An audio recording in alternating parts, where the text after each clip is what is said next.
We are through 2 weeks of the NHL season, so we're power ranking the top 10 best performing teams so far based purely off the last 2 weeks. Here we go. In the number 10 spot, we got the Pens. 4-2 record, not something I had on my bingo card. The big question here, can they keep it up? And to that, I regretfully say probably not. And believe me, nothing would bring me more joy than seeing Sid back in the playoffs in a Pens jersey. I just don't think they have the depth to pull that off. Nevertheless, based off of what we've seen so far, they've earned the number 10 spot with those 4 wins, especially over teams like LA and New York. Gino's over a point a game. Brazo is playing incredible hockey. Sid's line is doing what it always will, and if this keeps happening, maybe they can stay competitive for a while. But once we're deep into the season and all the other teams have woken up, I find it hard to believe Pitt is still winning games like this. They need these early W's more than anybody, so they're taking advantage of teams that are still kind of half drunk from the summer. Maybe it pays off come April. We'll see. Number 9, we got the Caps. Would have been higher if they didn't lay an egg against Vancouver. That team has no business beating the Caps, so that was a bit of a red flag for me. They've got 2 lines that bang hard, solid depth throughout the blue line, solid goalies. But the thing I love about this club the most is how much fucking fun they have. Every time I see a video of these guys, they look like they're having an absolute time.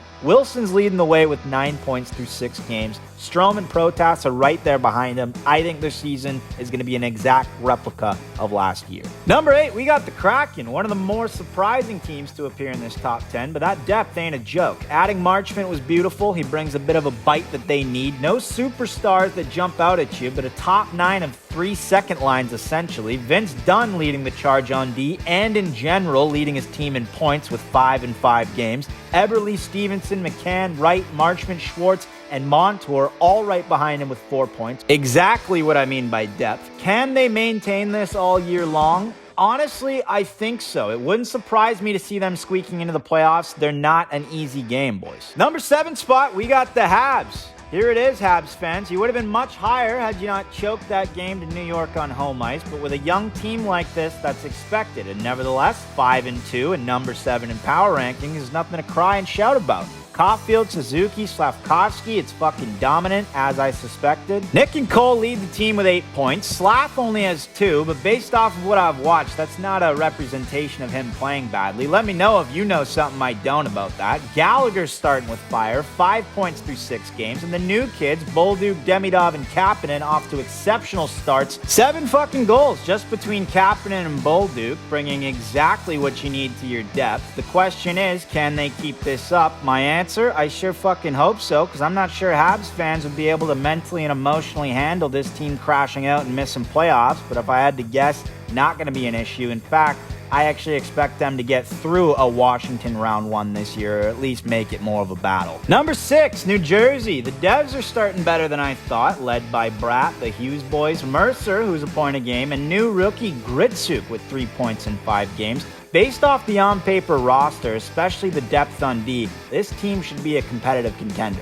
A hot start is good, but make no mistake, this Devils team needs much more than a good start. They need to somehow finally prove they're a legit club come playoffs. And you do that by building your identity up all year long throughout the season. So all in all, good start, but I'm looking for much more than a good start from the Devils this year. Number 5, we got the Jets starting exactly as expected. Scheifele leading the way with 9 points through 5 games, and some great contributions down the lineup from guys like Barron, Niederreiter, Velarde, Pearson, Tays. We already know this team is going to be good in regular season. All that really matters is what they do come playoff time. So much like the Devils, they got to build themselves up, they got to carve out their identity as a club, and win some fucking rounds come playoff time. Good start though, boys. Number 4, the Red Wings, and holy shit. Game 1 was complete hell, and ever since then, it's all heaven. Larkin's playing out of his mind, 11 points in 6 games. The Brinket, Kane, Raymond, and new rookie Finney, who by the way can absolutely fly, all a point a game. Appleton's up there too. Sandin Pellikka looks like he's going to be special. All in all, it's nice to see the Yzer plan gelling. I see the pieces. I see the young kids on the come up, but I will say this. I'm not 100% convinced this team is a complete lock for playoffs. I believe it's possible. They've got a shot, but Larkin is going to need to be gangbusters all year long. Everyone I just mentioned is going to need to keep contributing all year long. Nonetheless, they're red hot right now, beating some damn good teams, and I hope it fucking continues. Number 3, we got the Canes. Seth Jarvis has got 6 goals in 5 games. Gostis bears 7 points in 5 games. Aho, Hall, Keandre Miller, Nikishin, Jackson Blake, Martinook, Stahl, they're all fucking producing, and that's why they're winning games. And keep in mind, this is with Svechnikov having 0 points, and Slavin, the best defensive defenseman in the league,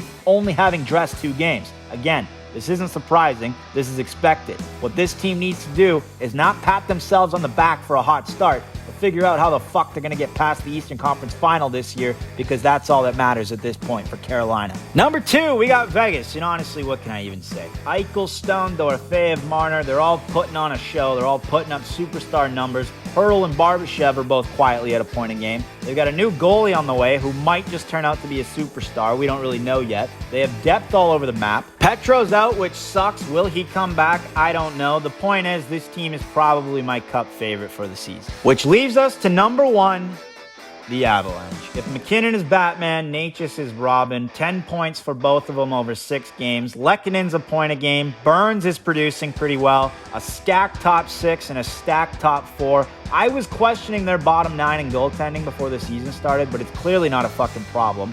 Will it be come playoff time? Perhaps. I think that's the only reason it's been Edmonton playing Florida in the final the last 2 years and not Colorado. But nevertheless, these guys are a scary fucking hockey club and easily the number 1 seed for the first 2 weeks of this NHL season.